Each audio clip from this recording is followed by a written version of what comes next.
Welcome to Wealth Wisdom. If you have ambitions to achieve financial success, please leave yes in the comment, and we are here to help you obtain insight and build wealth. The book we are going to share today is Tokens by Rachel O'Dwyer. Discover how digital tokens are revolutionizing finance and reshaping the way you interact with money.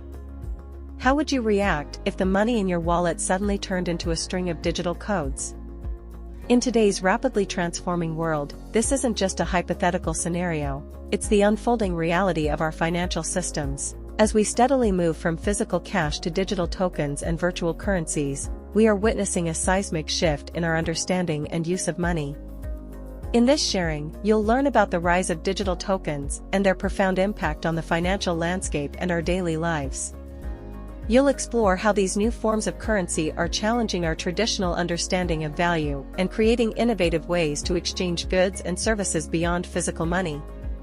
Through the intersections of technology, economics, and societal change, the digitalization of money is transforming the rules of finance and offering insights into a future where money is an adaptable, multifaceted tool reshaping the way we live. Before we continue, if you are interested in this topic, please consider subscribing and give us a thumb up. Let's continue. How tokens are reshaping work and compensation. Have you ever heard of a university lecturer being paid with Amazon gift cards? This scenario, which might seem far-fetched, is actually a current reality. It's part of a significant trend where digital tokens and gift cards are increasingly substituting traditional monetary compensation. In the wake of the 2012 financial crash, this shift has been particularly pronounced in academia. To reduce expenses, universities have started employing adjunct staff on unstable zero-hour contracts, offering alternative forms of compensation like vouchers and gift cards. This method is redefining the nature of compensation, blurring the lines between a formal wage and a personal token, thereby altering both the legal and social understanding of what it means to be compensated for work. Amazon has a large role in this new economy. Its Mechanical Turk platform, which employs global freelancers, pays large portions of foreign workers exclusively in Amazon gift cards. This practice echoes the historical concept of scrip wages, where employees were paid in company-issued tokens, effectively looping the wage cycle within the company's control. The digital content creation sphere, especially on platforms like Twitch, further exemplifies this evolving landscape. Twitch, an Amazon-owned streaming platform, introduced bits, a digital currency for viewers to support content creators. While this system appears to empower viewers to support streamers, Amazon retains a significant commission, turning these digital cheers into profits. Twitch's model is a microcosm of platform capitalism, where digital platforms don't just host content but actively shape and profit from the economic activities within their ecosystems. These emerging payment methods, particularly in the digital domain, raise questions about the nature of work and remuneration. They redefine the boundaries between professional earnings and personal gifts, and between traditional employment and gig work. The use of digital tokens and alternative payments is not merely a technological advancement, but a fundamental shift in the economic models governing labor and compensation. It may be time to reevaluate our understanding of labor value in the digital age. This token economy challenges conventional employment models, highlighting the need for regulatory frameworks that can adapt to the intricacies of digital labor. The evolution from traditional currency to digital tokens and gift cards is not just a financial innovation but a paradigm shift, signaling a new era in the way work is compensated and valued. This transition to a token economy is reshaping our very notions of work, wages, and the dynamics of the digital marketplace. It's a shift that demands attention and adaptation, as the lines between professional compensation and personal gestures continue to blur in the digital world. The evolution and impact of money in a digital world. Have you ever considered how the way you pay for things reflects the evolution of money? From physical currency to digital transactions, this change in our payment methods is indicative of a broader shift in our financial landscape. This transition is reshaping not just our wallets, but our entire approach to financial interaction, emphasizing the growing impact of digitalization on our economic experiences and societal interactions. Traditionally, money's physical form, from coins to banknotes, served as a tangible record of wealth and transactions. However, its nature as a sticky object, one that uncomfortably binds us to it, highlights a deeper, often discomforting connection to our financial dealings. This was vividly illustrated in the Kula exchange system of Papua New Guinea, where the value of shell necklaces and armbands increased with their journey and history. This challenges our conventional understanding of value as something ascribed by users. The digitization of money brought a significant shift. Digital transactions have transformed money into a source of data, tracing its movement and the human stories behind it. This tracking reveals patterns in our social structures and mobility, offering insights that were previously hidden in the physical movement of cash. Transactions with digital tokens now capture not just the exchange of funds, but a wealth of demographic, psychographic, and biometric data. This transformation is exemplified by payment platforms like Venmo, where financial transactions merge with social interaction, turning money into a tool for conspicuous consumption, social stalking, and even unintended disclosures of personal information. The modern era has also seen the rise of social credit systems, where transactional and social data influence not just financial creditworthiness, but societal privileges and status. This approach, while offering inclusivity and convenience, also raises concerns about privacy and the potential for discriminatory practices. Despite these advancements, cash remains a bastion of privacy and anonymity. It stands as a critical counterbalance in an increasingly digital world, representing a space where privacy is still protected. This enduring relevance of cash, alongside innovative techniques for digital anonymity, reflects a continuing desire for privacy and autonomy in our financial dealings. In the end, the journey of money from tangible tokens to digital data points is more than an economic evolution, it's a reflection of our changing societal values and personal relationships with money. As we navigate this transformation, the enduring qualities of cash remind us of the importance of privacy and the personal touch in our financial lives, even in an increasingly digital world. Redefining money within a society-driven currency system. What if money, traditionally a means of exchange, a store of value, and a unit of account, could be reimagined to foster a more equitable and socially responsible society?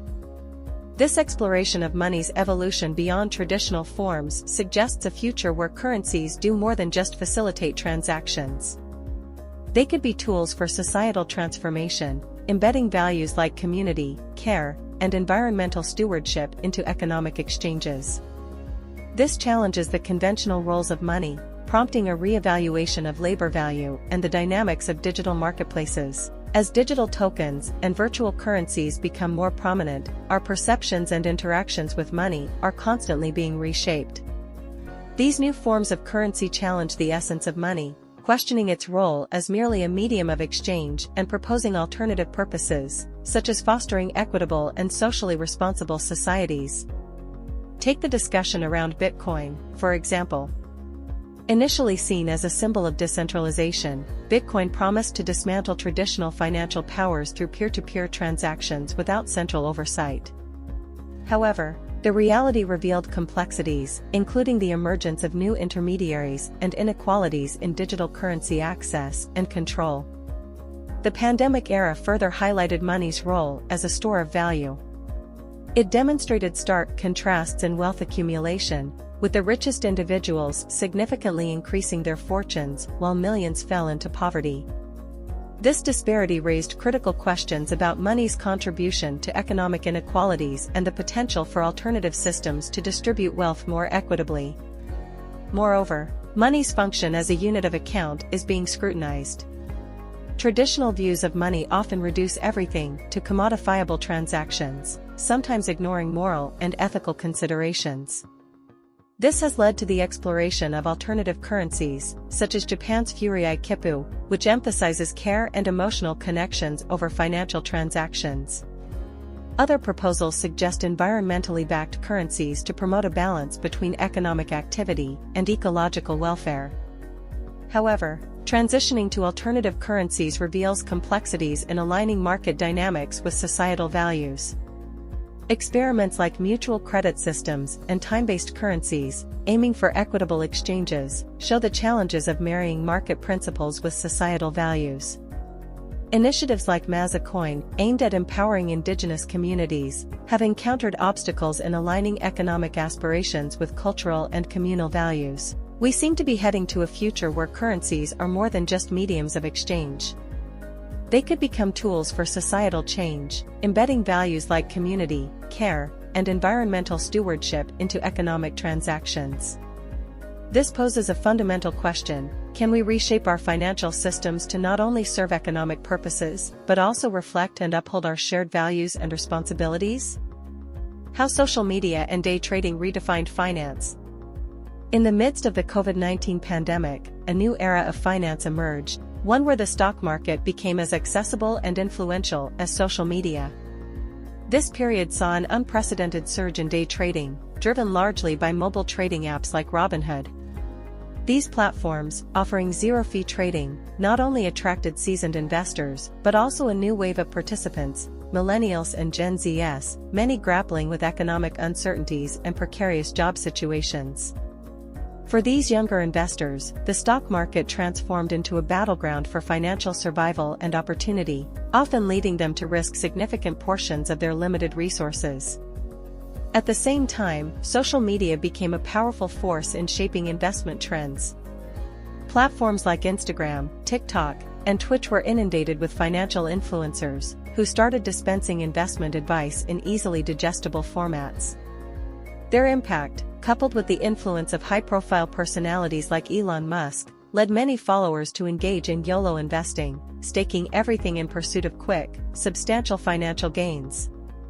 This new dynamic came to a head in the GameStop saga of 2021. Originating from discussions on the Reddit forum, a massive movement to buy GameStop stocks emerged, directly challenging hedge funds betting against the company. This collective action caused a dramatic short squeeze, catapulting GameStop stock from under $3 to a staggering peak of $483. However, this dramatic rise was curtailed as trading platforms, citing market volatility, restricted further purchases of the stock.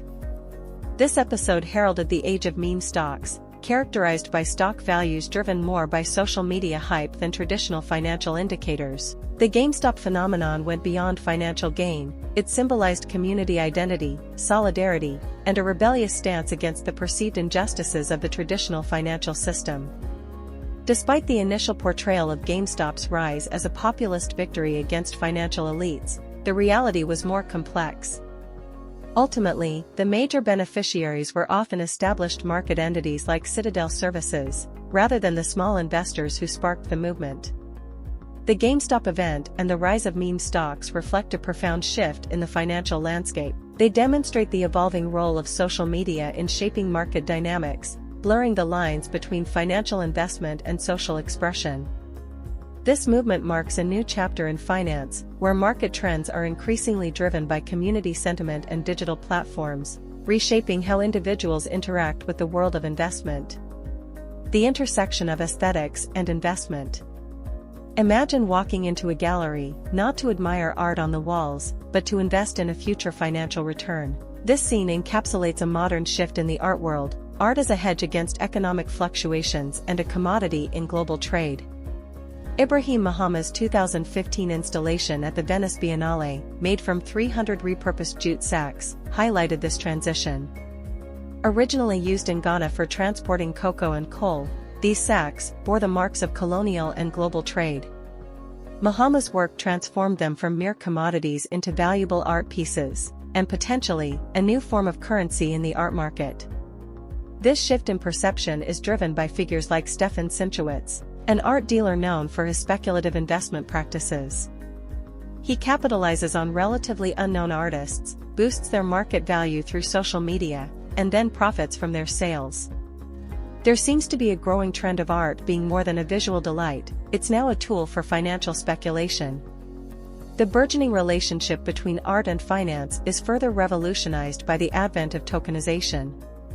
This concept, originally used for physical assets like grain in Mesopotamia, has found new life in the digital age. Blockchain technology now allows for the tokenization of art, turning it into tradable shares.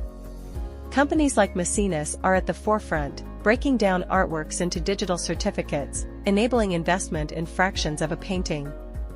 The role of secure storage facilities, or free ports, in storing art further underscores this trend. Traditionally used for tax-free storage of goods, free ports have become secure vaults for art collections, often used as collateral for loans or changing ownership without the artwork ever moving. This practice has made art a key asset class, immune to the typical fluctuations of the stock market. In stark contrast to this commodification, Ibrahim Mahama reinvests his art profits back into his community in Ghana, creating spaces like the Savannah Center for Contemporary Art and Red Clay. This approach not only challenges the typical narrative of art as a mere financial asset, but also emphasizes the potential of art to uplift and transform communities. In this era where art intersects with finance and technology, its role extends beyond aesthetics to become a significant financial instrument. This evolution, propelled by the rise of digital tokens, prompts critical questions about art's authenticity, value, and the ethics of its commodification. As art becomes intertwined with economic and technological trends, it challenges our traditional perceptions and emphasizes the need to understand its changing significance in a digitized and tokenized world. That's the end of today's sharing. If you like our content, please give us a thumb up and share it with your friends.